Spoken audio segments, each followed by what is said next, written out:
This is a very brief and quick introduction to modernism.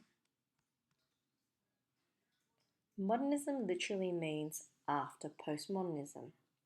Therefore, we really need to understand what was happening in the modernist world and who were the modernists.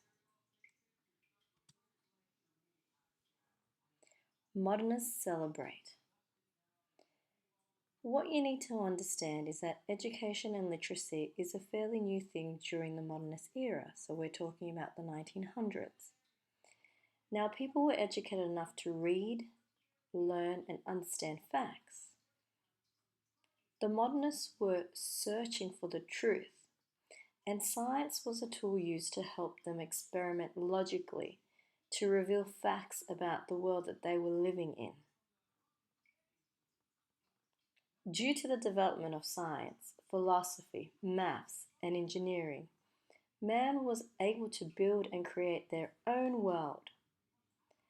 As a result, modernists believed man could create a paradise, also known as utopia, on Earth.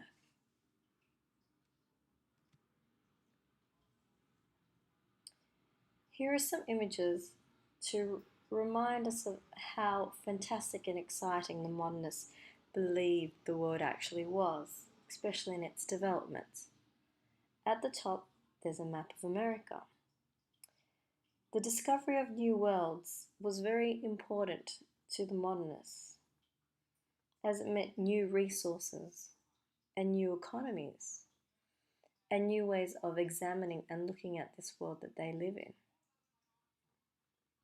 Underneath the map, you can see a large camera.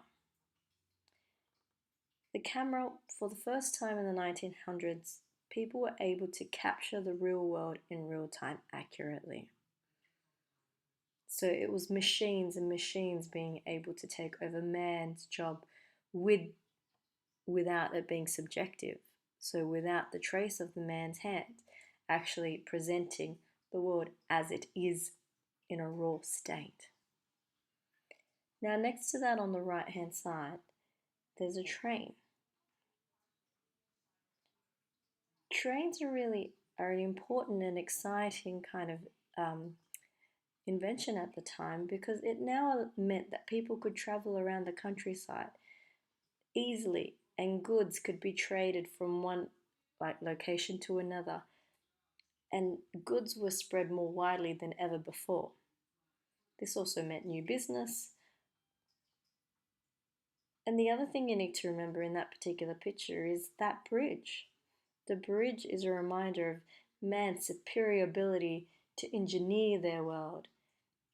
And this bridge shows how well man has able to conquer nature in order for it to succeed, you could say. You could see that there's like a little, well, I wouldn't say a little, like quite a deep valley, and man was able to conquer nature and continue in its activities. Then underneath the camera you can see a slide and the discovery of penicillin. So man was finally also able to conquer nature again and conquer diseases. And then you have underneath the train picture the picture of a light bulb and the invention of electricity. So man once again is no longer a slave to nature, continue to be active throughout the night. So all these little bits and pieces that you see in front of you, pictures, are a reminder of how man was able to conquer nature.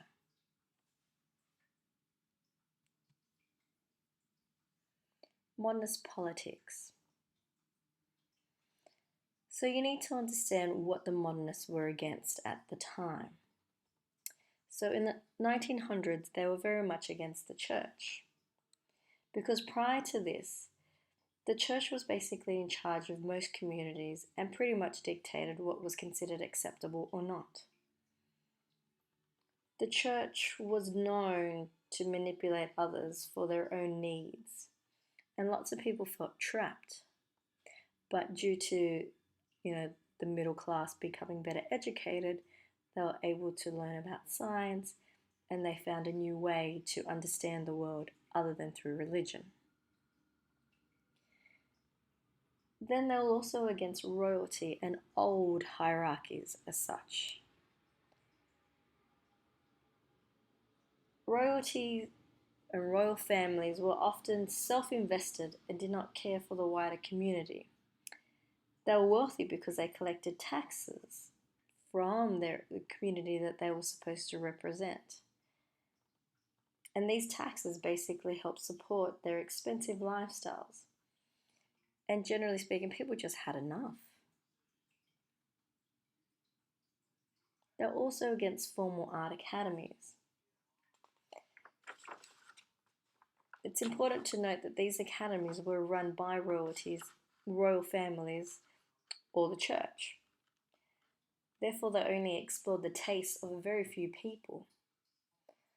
Often the artworks produced in these academies or presented in their exhibitions were very traditional and never explored new and challenging ideas or even expressive works. So the modernist artists got pretty sick of it very quickly. So who were the postmodernists? Basically, they were wealthy and well-educated upper middle class men. You gotta also understand during that time women were educated in a very limited way. And socially men still did have the upper hand.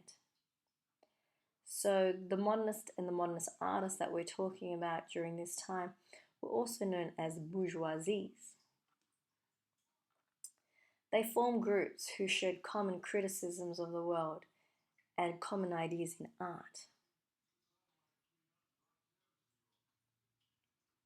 Manifestos were often written and published, and they were published in journals or they were published in books, and it kind of formalized their ideas. And these manifestos basically had all the rules of their groups and helped them maintain their vision for their particular groups.